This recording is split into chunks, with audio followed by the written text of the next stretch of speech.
Right about now. Oh, okay. So that's pretty great because that was the wrong chord. Actually, it was the right chord and the wrong notes. Hi, everybody. Yes. Right about now, I should take off my shoes and run into the sea as my skin turns to blue. Begging the night to take hold.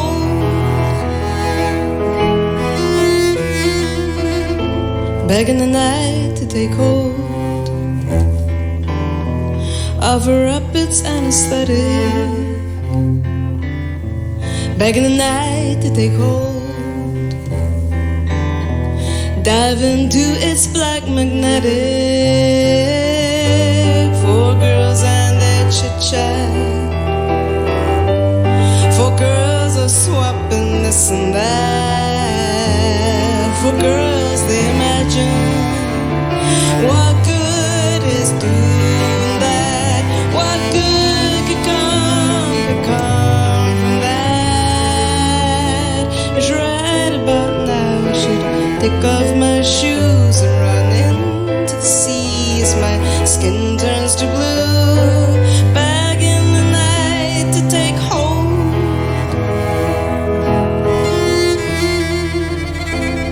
I meet her at the hilltop, but I hear before I see. Her call sounds like the forest, so I cower as I near. But she says hello as the dusk reveals a friendly soul. Just as quickly it removes her. What good was doing that? What good can come from that? It's right about now I should take off my shoes and run into the sea as my skin turns to blue. Begging the night to take hold.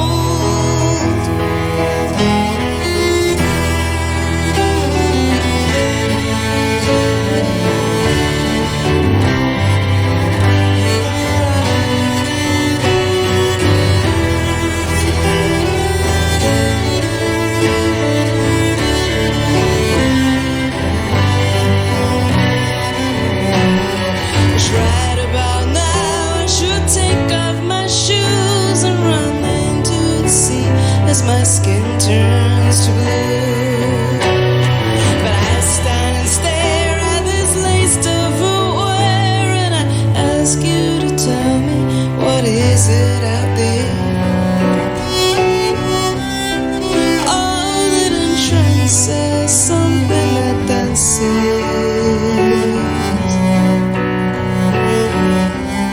What is it that lingers, that points a finger?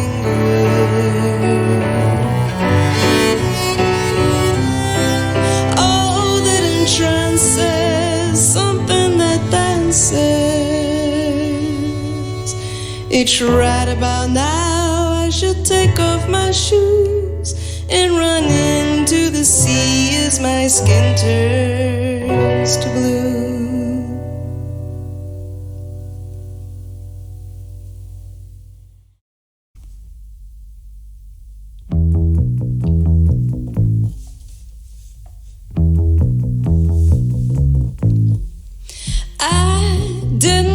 Trouble I was causing, didn't know that I could do that. I didn't know the trouble I was causing, didn't know that I could do that, be that. Found a friend, weathered and worn, shattered from storms, all tethered and torn. Loved to hide in the tightest corner. I was concerned it could live no longer. Tell me, what does a rainbow sound like? Start at the beginning until you sing sunlight. As a boy is gifted with the sunshine, the man drops dead on the rocks of pretension. Came inside my room for shelter, landed on my chest all better now.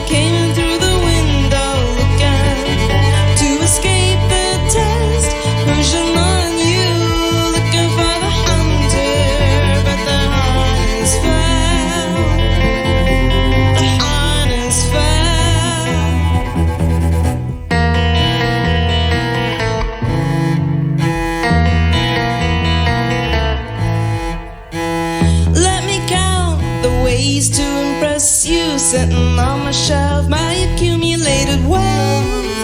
All the words and the numbers you could want, but I sometimes ask if they endanger my health. Sick and tired of promises sold, chasing to deliver, but now I'm getting old.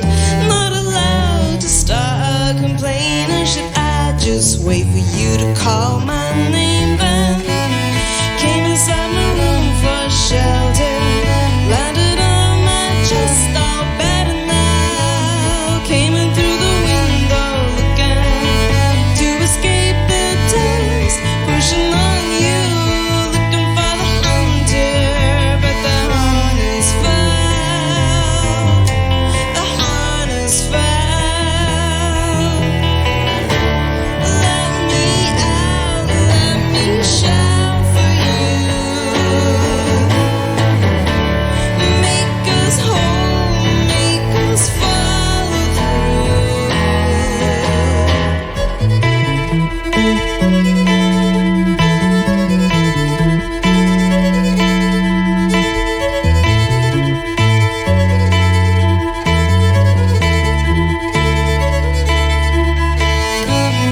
Came inside my room for shelter, landed on my chest, all better now. Came in through the window looking to escape the test, pushing on you, looking for the hunter, but the harness fell. The harness fell.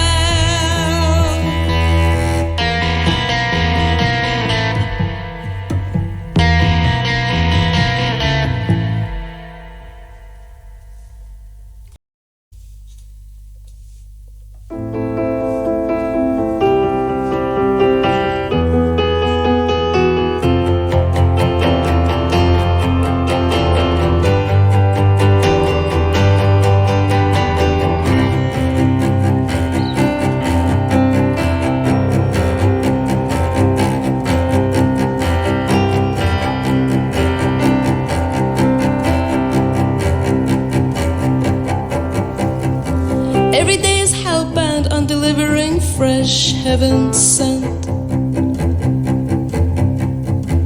My focus disappears, my mind inhales hypotheses.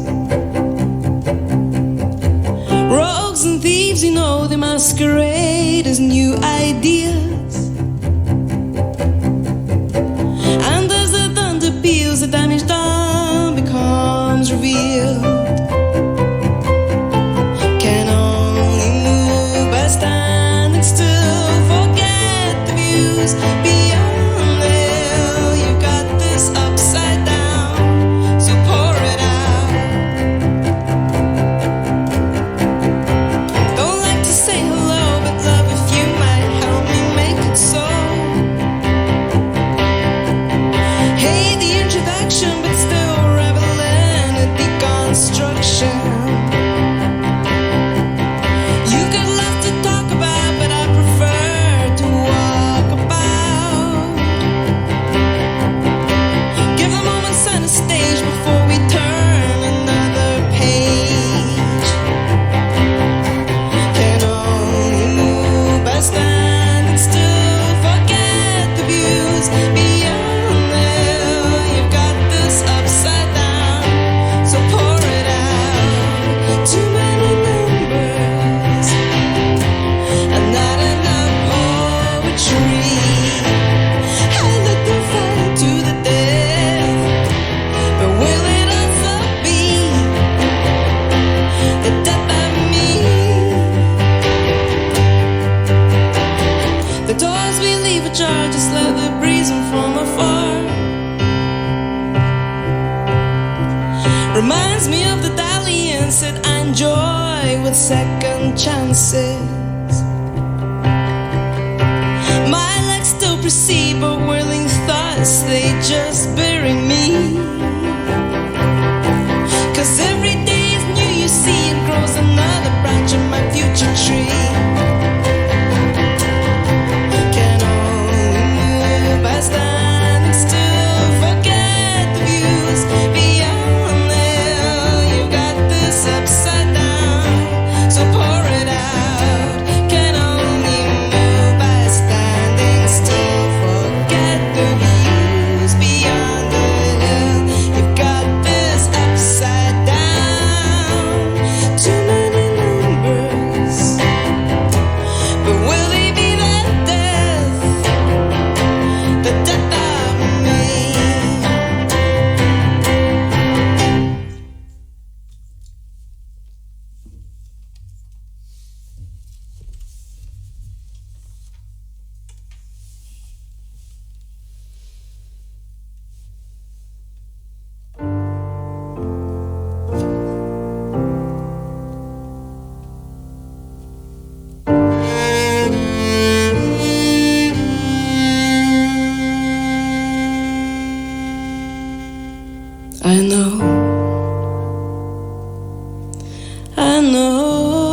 you're not from around here. The light reflected by you illuminates what's real. Say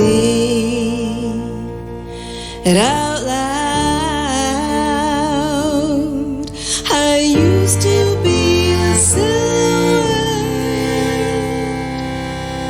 Don't speak. Don't open your mouth. It's not the time to tell. I almost woke you up last night to tell you you were screaming, but I almost took a train last night just to change what I was seeing.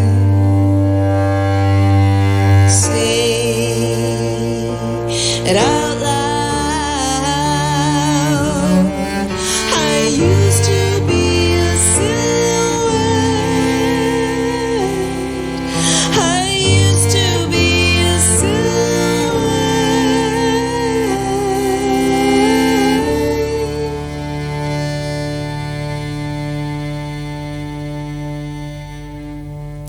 I almost woke you up last night to tell you I was frightened, but silence gets the better of us, and you sleep on unenlightened. Say it out loud.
Was it something that I said? Was it something that I did? Oh, it just looked like you wouldn't come back. It just looked like you wouldn't come back. Was it something that I said? Was it something that I did? Oh, it just looked like you wouldn't come back. It just looked like you wouldn't come back. It just looked like you wouldn't come back.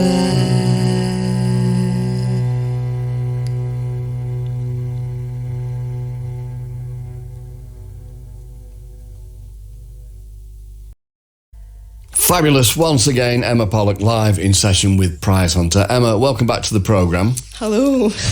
It has been a long time, and we'll talk about that in a moment. But before you do exactly that, why don't you introduce your bandmates, please? Okay. So I have Graham Smiley on keys and bass on my left, and I have Pete Harvey on cello. And I think this is the first time that Pete's been with me at a session with you, and it's in the trio. So there's no drums, and it's a new, slightly kind of, well, I say new. We did it actually. We toured like this with field music back before COVID. But it still feels quite new because this is the first record I've had out in so long. Yeah, well, it's bound to, isn't it? And of course, you get used to the record, and it's such an opulent, big-sounding record, and stripping it down like that, but it doesn't lose anything. I mean, the drama that the three of you conjure up is just really, really magical. I have to say that. It's just beautiful. And I did go to see, I don't know what route you're going to take, but I went to see Rufus Wainwright on Friday and Saturday night. He did 1-1 on Friday, 1-2 on Saturday. And it is strange kind of hearing those tunes without the drums and the normal kind of... He did have drums on it, but the normal kind of band backing does sound kind of, it kind of missed it in some ways. But for you here, the three of you, it just sounds so dramatic that you can't question it really, can you? Well, it's really lovely to hear you say that. I think what I've learned being a solo artist after being with, the Delgados for that period of time is that I've actually found a huge amount of space and flexibility and power with having less instrumentation. And I think actually depending on the songs that you write, if they're open and they're full of dynamic, then you can actually play with that dynamic more sometimes with less musicians, as long as those musicians are able to play parts that are moving and dynamic in their own right. And I'm so lucky to be able to have Graham and Pete play on this record, because I think they've absolutely made it. Just the melody is I was really moved when we sat that week and during one of the only weeks during COVID when we were allowed to kind of be together, and we met at the studio and we played the songs through for a week, and they suddenly started to find themselves through the parts that were being written, in front of me. It was an amazing few days. Yeah, when it comes together like that, it must be just... Well, I can imagine when you record something like that and then you go into the booth and listen to it back and it's... I have been there, not often, admittedly, but you go, wow, did that just happen? Well, it's such a powerful thing and such a privilege, actually, to write a song and then have other people be able to understand it and bring something out of it that you didn't think was even there. I think that's one of the joys of playing with other people. It's one thing to kind of write a song, but it's very much another to have it, to have it presented in its technicolor, I suppose it feels to me. The songs have been kind of found and developed by the guys, and I'm so excited to be able to play with them like this, in such a way that allows those instruments to be really heard. Yeah, because often the stripped down aspect of bands going out, particularly on the road, is normally some kind of a compromise. It might be a financial decision or because of the members or whatever, but it doesn't have to be the case. And I think I came up with a phrase years ago, which is less is more. I think I've never heard that before. No, well, I'm not at all surprised because I invented it not so very long ago. You mentioned the Delgados within that, and of course, you had the terrific reunion. So, how did that go from your angle? How did it go from my angle? Oh my goodness, it was an absolutely massive thing, and I think I'm actually still processing it now, if I was being quite honest. It was one of those questions where we had been skirting around the topic for maybe a few years, and then one of us pops the question, how about we get back together? How about we actually play some songs again live? And I guess the only answer, the four of us did feel that we really wanted to do it, and then of course COVID turned up literally within 2 months of us making the decision, meeting in the pub, and it was put onto the back burner. But actually, I don't mind saying, in fact, that there was a huge amount of stress involved, and it was quite something to come back after 18 years of not having played those songs, and to play them in front of audiences that we felt a certain expectation, but we also felt a huge expectation of ourselves, and there were 10 of a band on that stage, and it was, and of course Graham and Pete with me here, they were two of those band, and we were all very much aware of the I guess the stress that we felt behind it, bringing songs to life again that hadn't been played for that long, and we hadn't had them in our minds for that long. So it was a hugely enjoyable thing to do, but it was there was a certain amount of, okay, lock, stock and barrel, we're going to be throwing every single thing at this. We'd better be able to live up to it. Right. It's quite a brave thing for one of the members to actually do, for fear of being rejected. So whoever it was, you don't have to say, but whoever it was rang up everybody else and said, should we do this? If everybody turned around and you're joking, aren't you? Not doing that. So, I mean, but it had to be done, didn't it, really? Yeah, I guess. I mean, the idea had been kind of raised in the past and we had poo-pooed it. Yeah. I mean, this wasn't the first time we talked about it, but I think, being in that band and also running Chemical Underground for all those years, and honestly, it was a really intense period of time, and we're watching other bands' careers take off, and we're, really kind of incredible to be part of that scene when the music industry was still really quite buoyant. And then, of course, we kind of reached a point where we just physically couldn't really do it anymore, mentally couldn't really do it anymore. So it was lovely to revisit it. Yeah, fabulous. And so, let's get back to your album then. So we've got Begging the Night to take hold, and we've talked about the sounds of it. But also, I know that you've been through quite a turbulent time in your life during the making of it and leading up to it. And I know you lost your father, which obviously is a massive blow. And then also, you had a diagnosis that you'd kind of, in some ways, orchestrated. I was diagnosed with autism last year, and I think there certainly it wasn't a surprise to those who knew me, and it ironically was more of a surprise perhaps to my immediate family, who knew that I lived in a particular kind of way, and that sometimes it was quite stressful for them and for me, and just degrees of extreme procrastination not allowing me to basically build a career when I'd wanted to, and not really feeling relaxed enough and in control enough of everyday life to be able to make progress sometimes, and also the amount of jobs that anyone in the music industry is presented with when they're trying to at once run a record company, and then essentially the studio and then the band came along, we got back together, and to be quite honest, it kind of,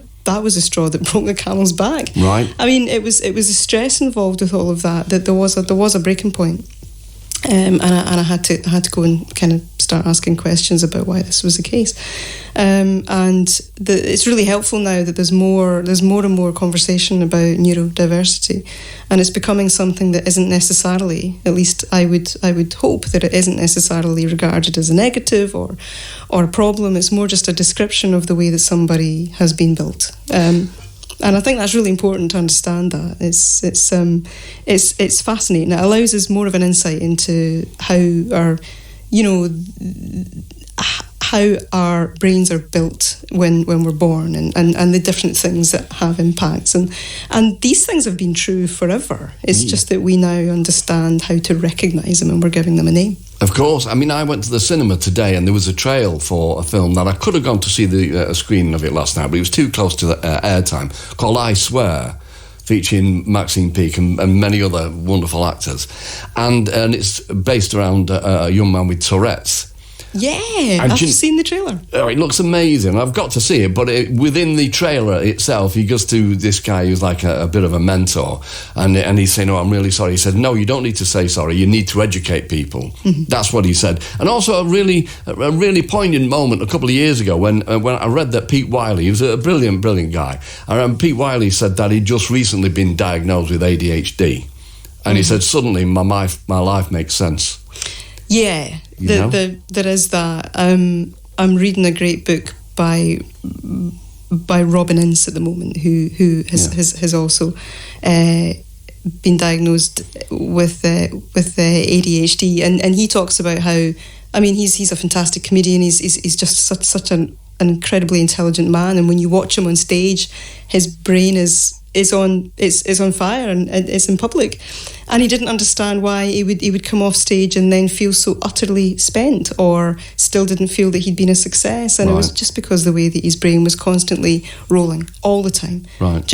And he needed to understand why this maybe was the case. And as soon as he found out, he's the way that his self-image changed, and he was so much happier. It's like the scales falling from the Absolutely, eyes, isn't it? Yeah, Mm-hmm. Wonderful to hear.